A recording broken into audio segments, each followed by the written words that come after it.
अभी हम आ रहे थे महाराज जी के साथ, श्री अनंत दास जी के साथ, तो एक पागल के वेश में एक महानुभाव दिखाई पड़े।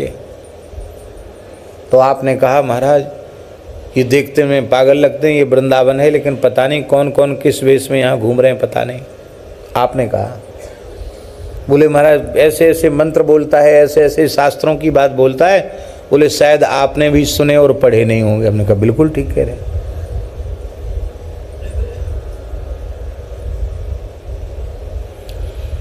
एक यहाँ रमण रेती में एक पागल के वेश में संत बैठते थे। अब तो रमण रेती में सब बिल्डिंग बन गई, पहले सब रेत थी वहाँ। बहुत से लोग यहाँ बैठे होंगे जिन्होंने उनका दर्शन किया होगा, आपने किया होगा खूब दर्शन। तरह तरह की भाषाएं बोलते थे वो, उड़िया बोलें, बंगला बोलें, जाने क्या क्या बोलें, अंग्रेजी बोलें, जो उनके मन में ऐसी भाषा बोलते थे कई बार समझ में नहीं आया क्या कह रहे हैं। और ये और किसी को ये हो गया कि बाबा जी किसी को मार देते हैं तो उसका काम बन जाता है, तो लोग ऐसा कुछ काम भी करते थे उनको कि वो हाथ छोड़ दें, लेकिन वो अच्छा नहीं है संतों को सताना। हमारे एक महात्मा थे बहुत अच्छे,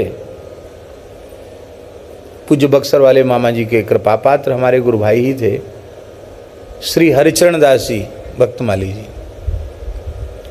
तो हरिचरण दास जी भी पहुंच गए, उन्होंने पैर छू लिया उनका, एक थप्पड़ जमाया उन्होंने मोड़े पे, गाल में एक तमाचा जमाया। तो हमको उन्होंने कहा कि महाराज कभी भूल से प्रणाम मत कर लें। मैं कही क्यों? और ये बोले महाराज इतना जोर का तमाचा लगाया कि थोड़ी देर तक तो हमारी ऐसी लाइट, बोले हंडा सा जर गया एकदम। हाँ, बहुत देर तक तो सांस नहीं आई। तो हमने कहा चलो आप पर तो कृपा हो गई। अब हम भी पहले कार्तिक में कहीं जाते नहीं थे तो रोज परिक्रमा करते थे वृंदावन की। तो अब हमने श्रद्धा तो कई संतों से सुना था, अच्छे महात्मा हैं, तो मन में तो होता था प्रणाम करें। फिर मैंने हरिचरण दास जी ने सुना दिया कि बहुत जोर का थप्पड़ लगाए, तो मैंने कहा भैया तो दूर से ही करना चाहिए, काहे को संत को विक्षेप क्यों करो।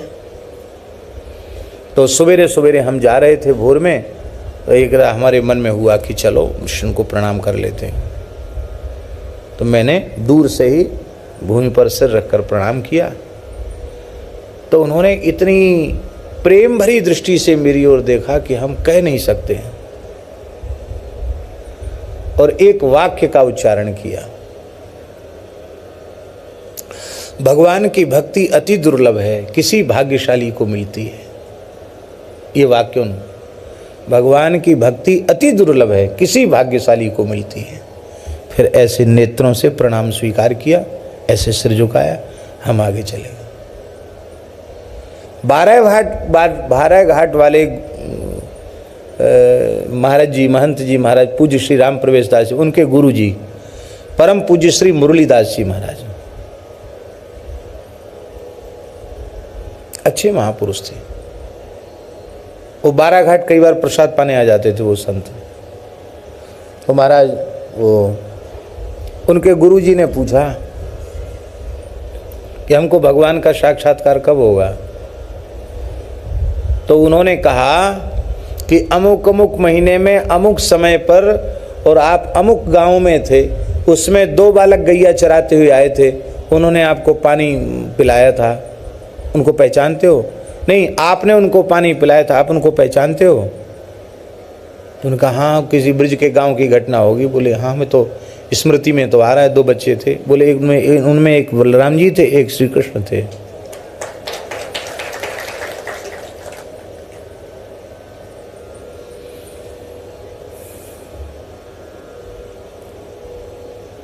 एक व्यक्ति जा जा जा जा जा तेरा सब जल गया, बचा बचा बचा बचा।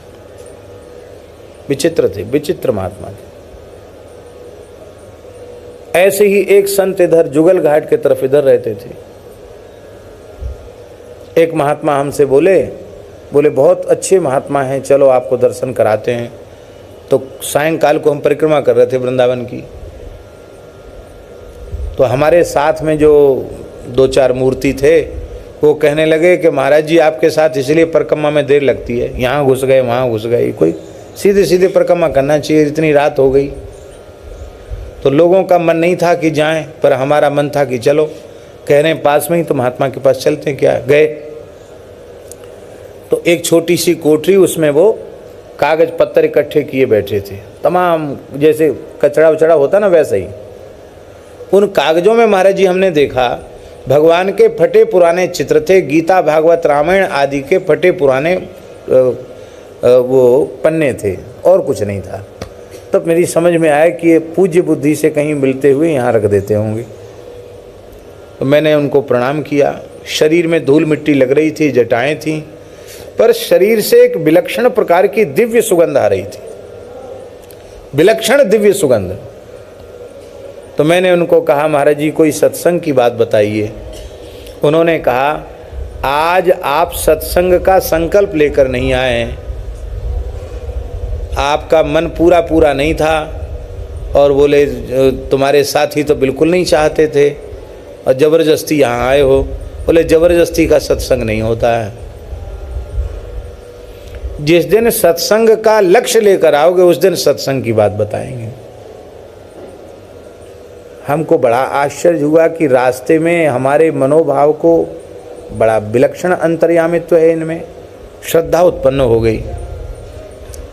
फिर हम गए तो ऐसी ऐसी विलक्षण विलक्षण वृंदावन की लीलाएं और घटनाओं को उन्होंने वर्णन करके सुनाया जिसका कोई ठिकाना नहीं। और शरीर से ऐसा लगता था शरीर या उड़िया होंगे या बंगाली होंगे, ऐसे कुछ लगते थे। श्री श्री राधा श्याम सुंदर देव, श्री श्री राधा मदन मोहन देव, श्री श्री राधा गोविंद देव, ऐसे बोलते थे। अद्भुत महात्मा महाराज जी। हमसे बोले वृंदावन से बाहर क्यों जाते हो? तो श्री रसिक माधवदास जी और संत थे, बोले बहुत कुछ काम है सेवा का इसलिए जाना पड़ता है।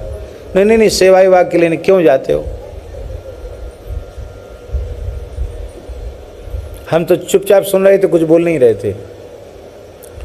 तो एक महात्मा बोले कि गौशाला है, ये है वो है, बहुत खर्चा है। तो बोले पूरा हिसाब लगा के बताओ कितना खर्चा है। पुरानी बात है, अब तो करोड़ों में खर्चा पहुंच गया। तो उस समय महात्मा ने बताया 3 लाख रुपए महीने का खर्च हो। बस 3 लाख? अरे 3 लाख ऐसे बोलो महात्मा। बोले जिसको तुम 3 लाख समझते हो ना, वो राधा रानी के दरबार में 3 पैसा भी नहीं है। क्या होता 3 लाख? 3 पैसा भी नहीं है।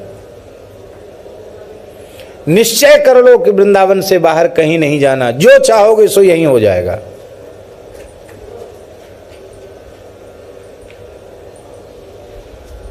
फिर बोले जितने दिन ठाकुर जी ले जा रहे हैं जाओ, कोई बात नहीं। बाबा जाओ, कोई बात नहीं, आपकी इच्छा, जाओ।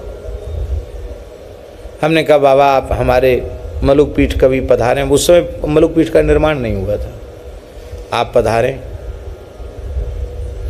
तो एक ब्रजवासी को बुलाया, बोले पता लिख लो। उनकी पता लिखने की जरूरत नहीं, हम आ जाएंगे लेने के लिए, आप आ जाएं। बोले हम परसों आ जाएंगे, अपने आप आ जाएंगे परसों। हमने कहा ठीक है, लेने मत आना, अपने आप आ जाएंगे। तो परसों आया और उसमें जो है वो आई ही नहीं, दोपहर हो गई। तो हमने कहा चलें पता करें, महाराज जी कहते थे आएंगे, आए ही नहीं। वहाँ गए तो पता चला कि वो कल तक कह रहे थे कि हमको कल सवेरे मलुक पीठ जाना है, आपको भी मलुक पीठ जाना है। क्या हुआ, कहाँ चले गए बाबा जी? बोले तो संजय कोई शरीर पूरा हो गया, हम लोग उनको जमुना जी में जल समाधि कराए।